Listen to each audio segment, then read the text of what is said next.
produce our forecast moving forward in time. And why do we need both model and observation information? Well, the model information gives us the aerosols that we're interested in, so all the different species. They give us the information on a regular grid. That's what we need to then put into our computer models to forecast forward in time. They give it to us at all the different model levels that we need. But they have no basis in real life. They don't tell us what's actually happening. And without any sort of constraint to real life, it's perfectly possible that they could do their own thing and go their own way. So we also need observational information. But the observational information by itself is also not enough. It tells us what the real life situation is, so it's very important to us, but it's only at specific times, at specific locations. It's often a combined observation, so it's total aerosol, it's a total column observation. So that in itself is also not enough to be able to use that as initial conditions for our model moving forward. So we really need this combination of them both. And what we're looking for is the way to combine the data and model in an optimal way to provide the best possible initial conditions. So this is the same definition that's used for numerical weather prediction. But here at CAMS, we use it for both numerical weather prediction and for atmospheric composition. And by optimal, we mean optimal in a statistical sense. So we're trying to minimize the error between our best guess of the current state of the atmosphere and the observations we have of the atmosphere. So can you see my mouse? Okay. Can I use that or not? Yes, Melanie, we see perfectly. Great. So if you look at this figure on the bottom right, this is a nice graphic to explain what I'm talking about. So at ECMWF, we run our assimilation, our use of our observations over an assimilation window, and we have a 12-hour simulation. So we run from 3 a.m. till 3 p.m. in this example, but also 3 p.m. to 3 a.m. And we start with our background, our initial first guess of what we think the state of the aerosols are. But if we then forecast that forward in time through our 12-hour assimilation window, you can see that we're not doing a very good job of matching our observations, which are given here by the red dots as the Y quantities. So this would be observations of things like aerosol optical depth. And what we want to do is we want to change our initial condition at time 3 a.m. to move it in a way that our forecast as we move forward then matches those observations better. So this is what we mean by optimal. We want to be close to our first guess, so not too far from there, but in moving it in a way that makes us match those observations better, or minimizing the error between our forecast and our observations. So this is called a four-dimensional data assimilation system because we're operating not just in space, we're not just operating globally throughout the world, but we're also operating in time. So we're operating over this fourth dimension of this 12-hour assimilation window. And at ECMWF, we do this in a sort of cycling way. So we will have our analysis window, our assimilation window, and we create our what we call our analysis, which is our best guess of what we think the initial conditions are, but also the sort of forecast through that assimilation window. And having got our analysis, we then make a short forecast forward in time to our next analysis time, and that will be our background or our first guess at the next assimilation window. We also use that analysis as the starting conditions for our forecast, which is our five-day forecast of what we think the aerosols are moving forward in time. And it's also worth pointing out at this point that unlike numerical weather prediction, in atmospheric composition, parameters other than just initial conditions might be of interest. So in numerical weather prediction, it's largely dominated by the initial conditions. But for something like aerosols, it's not just the initial conditions that are important. It's also the emissions. So how desert dust is emitted, how sea salt is emitted, that all has quite an impact on how we create our best possible analysis or understanding of the current state of the atmosphere. And so work is currently ongoing, we don't do it at the moment, to try and optimize not just the initial conditions, but also the emissions. So that graphic is a nice representation of what we actually do, which is solve this cost function. So this is a mathematical representation, in effect, of that simple graphic. So here, what we're trying to do is create our best state X of our aerosols by minimizing the distance from our first guess, and that's weighted by our background errors, which is our uncertainty we have in that first guess. And then we have the observational part of the cost function, which is this assimilation window. So from I equals 0 to n, in this case, n is our 12 hours. And the yi are observations, and we're trying to minimize then the distance between our observations and our control vector, which is our guess of what we think the aerosol state should be. And this h is how we transform. So we're looking at the difference between our model transformed into the equivalent of our observation. And we weight that by our uncertainty in the observation. Now, at ECMWF, we run what we call the Integrated Forecast System, or the IFS, and that has the NWP variables. So that's things like vorticity, divergence, temperature. And when we run it in the CAMS setting, what we're doing is we're adding on the atmospheric composition species into that control vector. So the species we add are those we've got observations for. So it's things like ozone, carbon monoxide, and of course the aerosols.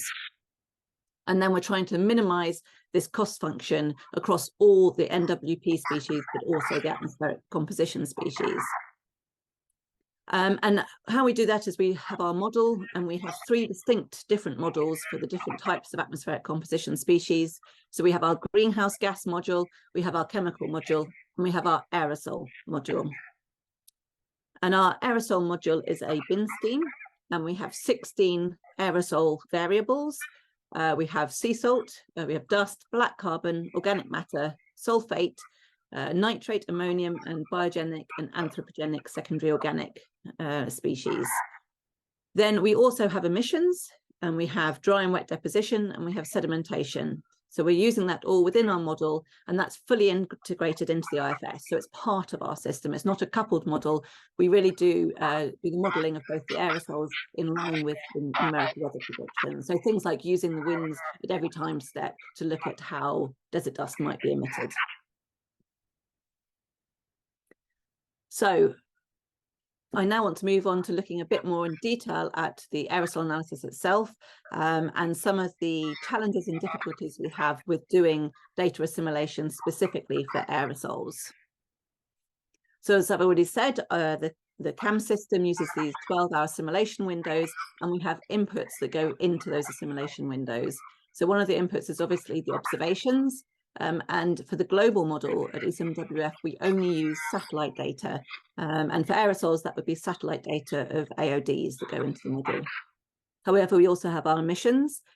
We have emissions coming from fire, and that uses as a sort of separate system that we use to calculate our fire from the fire radiative power, and that's the global fire assimilation system, and that gives us our emissions of fire that go into our overall assimilation window.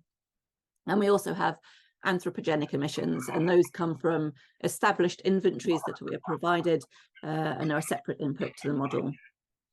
Then, having produced our forecast, we use ground-based observations to verify the model prediction, and I'll talk about this a bit more later on in the presentation.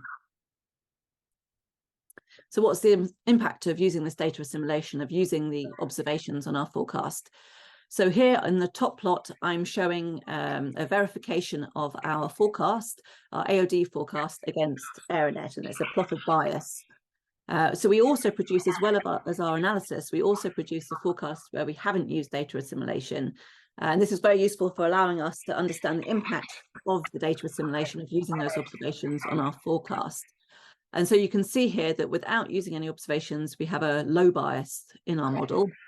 However, when we use our AOD observations, you can see that we have an improvement in our model, and we now actually have a slight overestimation in our one-day forecast. That's the top bold red line. However, if we then forecast forward by 4 days, you can see that we're now doing a much better job of matching our AeroNet observations.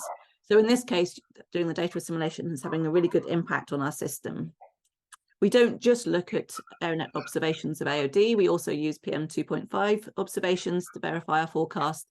And on the bottom plot, we have a similar idea. The blue line is the forecast without data assimilation, and the red line is the forecast with data assimilation, and the black line being the observations. And in this case, you can see it's a much more mixed message. And this just goes to show the complexity of trying to use AOD observations in our system to produce an update to our system of something like PM 2.5, which is much more of a surface quantity. So what AOD observations do we use in our system? Well, I've already said that we use satellite observations, and we use 3 different instruments at the moment that we actually assimilate in our system. We have the VIIRS instrument on board NOAA 20 and SMPP. We have MODIS on board Terra and Aqua, and we have the PMAP on board METOP-B and METOP-C. PMAP we actually only assimilate over the oceans at the moment. And I want to start by showing that from this plot that there's actually between the VIIRS, MODIS and PMAP, there's quite good consistency between the observations in general. You can see that all 3 of these observation instruments get the smoke transport from Australia, and they also get the dust outbreak from North Africa across the Atlantic. This is also caught in SLSTR. At the moment we monitor this. But what is also quite clear is that SLSTR is much lower over the oceans. And this highlights one of the difficulties between using different satellite retrievals. We're trying to, in data assimilation in the CAMS system, we're trying to provide this best match to observations, the optimal match. But when the observations are telling you a slightly different story, then the system can struggle to quite understand how to use those observations and to formulate that best match. And that's one of the reasons that at the moment we only monitor SLSTR, we don't actually assimilate it. I can show this again, demonstrate this again in this plot. This shows the latitude cross-section of the first guess departure. So this is the difference between our first guess. So we've done no assimilation of observations at this point. This is just our short-term forecast of AOD. And we're comparing that to the observations themselves and looking at the difference between the observations and the model. And what you can see here is that there's a large diversity in the observations. In particular, you can see this difference from SLSTR, the much lower values. But you can also see that there's sort of differences between even the observations from the same instrument on board different platforms. So, for example, here you can see that VIIRS on SMPP shows higher observations than NOAA 20. And also that Terra is, MODIS on board Terra, similarly, has got higher observations than MODIS on board Aqua. What we can also see from this plot is that all of the observations do quite a good job of capturing the Atlantic dust outbreak. So just to sort of summarize, the CAMS aerosol model has 16 aerosol bins, and we assimilate observations from AOD from MODIS, VIIRS, over land and ocean, and PMAP just over ocean. And we've seen as well from the plots, it's demonstrated that one of the difficulties is this difference in the different observational streams that we're getting. But another difficulty we have is that the observations we use, these AOD observations, are all total column observations, and they have no information on the vertical structure. And this can be a difficulty for us because you can imagine that if we get a dust plume at the wrong height, then actually the wind information at a different height can be very different to the correct height. And so how the plume develops can be very different. And so one of the difficulties we have is trying to constrain the vertical height of our aerosols just using these total column observations. Another difficulty, as I showed before, the control variables that we use in our control vector. So this is what we're trying to minimize over. And in our system, because we only use observations of aerosol optical depth, what we're trying to minimize is a total aerosol quantity. But actually what we model, what we look at the emissions for, so, you know, emissions for desert dust can be very different to the emissions for sea salt, for example. And those are the things we're modeling. So what we really need to do is update the individual species. So what we do at the moment is we take our total aerosol mixing ratio, our update to total aerosol, and we divide it back out into the individual species according to the proportion that we have from the model. And this can also be give us difficulties in doing our data assimilation. And I have an example here. So this is a dust storm from February 21. You can see the MODIS observations on the left, and although they're partly obscured by cloud, you can see there's this plume of aerosol moving up across Europe from North Africa and over the UK. And this is our CAMS forecast. So this is total AOD. It's a 12-hour forecast, and you can see it does quite a good job of forecasting this plume rising up. But if we look in closer detail, this is our total AOD plume, and this is the plume we get from dust. So we do have this dust plume coming up across Europe, but this is the plume we get from sulfate. And so we're actually getting quite a lot of the plume coming from the sulfate variable rather than coming from the dust, which we know it is information coming from North Africa. And if we look at our assimilation, if we look at the increment we're having added to our different species from our assimilation system, you can see that there's a lot of increment going into sulfate and not so much going into dust. And this is because the model had already modeled had a sort of sulfate variable there where this plume was going, and the dust wasn't forecast in quite the right location.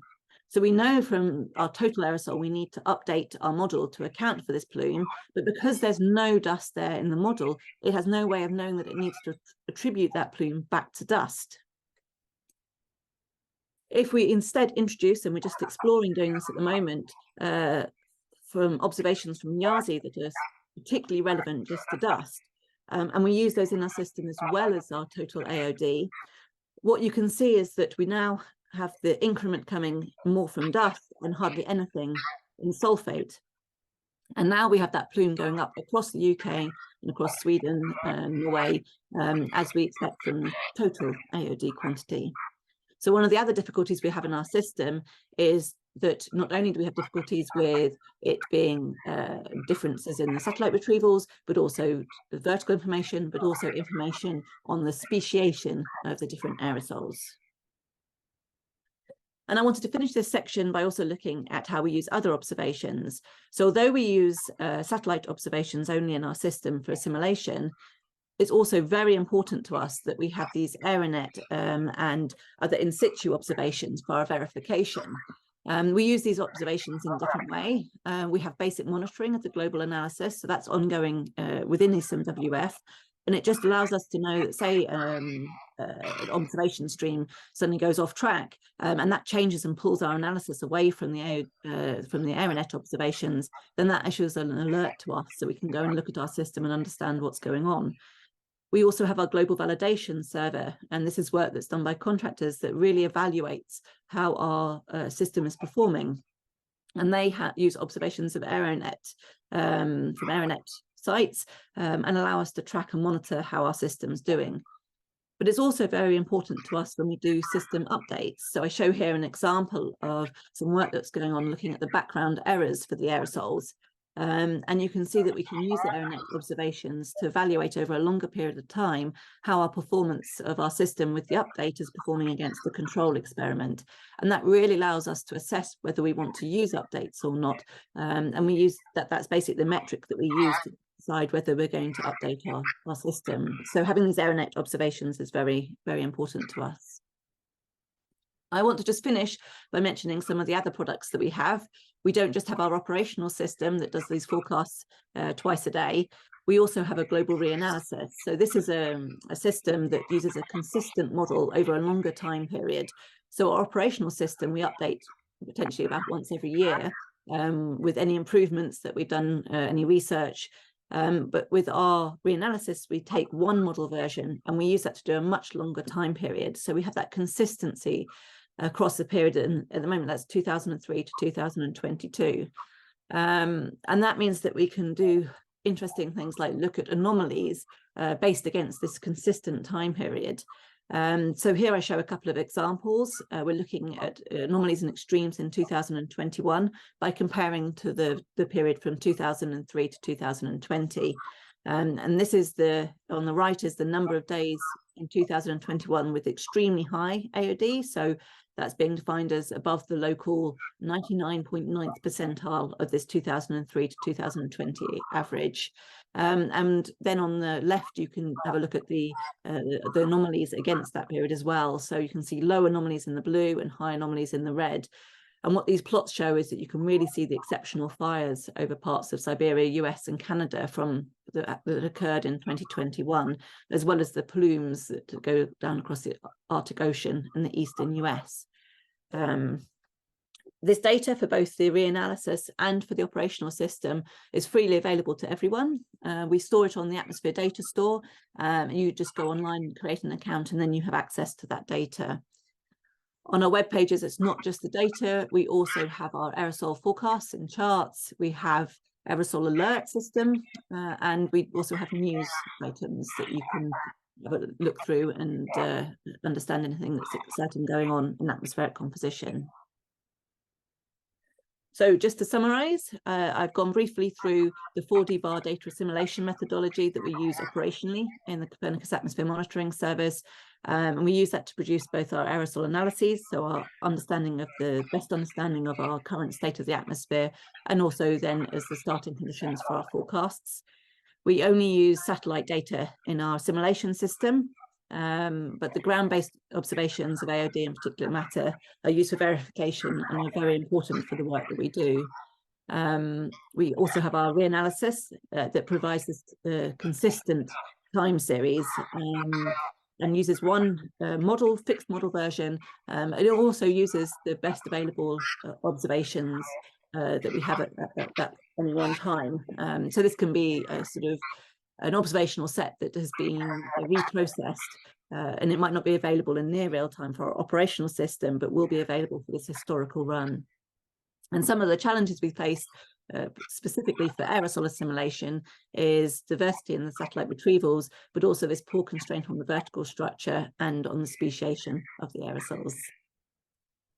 Thank you very much. And if you've got any questions, happy to take them now. Thank you very much, Melanie. Okay, so I would like to ask, based on your experience, what would you expect from a photometric, let's say, network? What kind of measurements would you expect to use in your activities, in your research at the SMWF? How do you mean in terms of, so if we wanted to actually assimilate it in our system?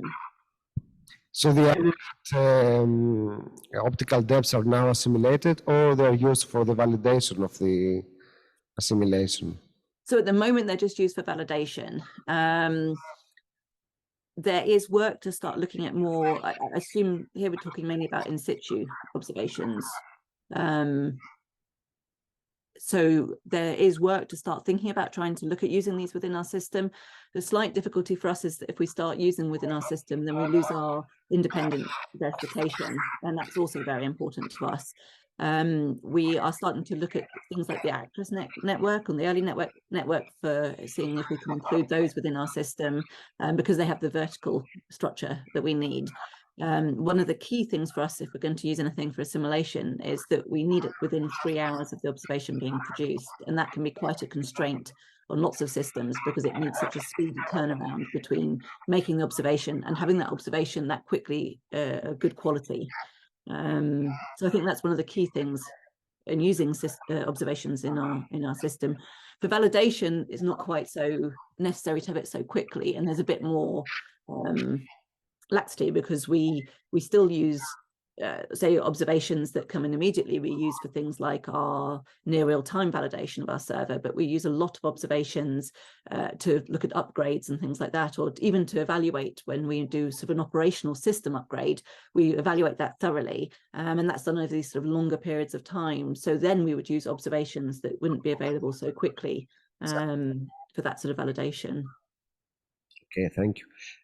Any other questions? Join the action, join the newsletter. Follow us on social media for news and announcement.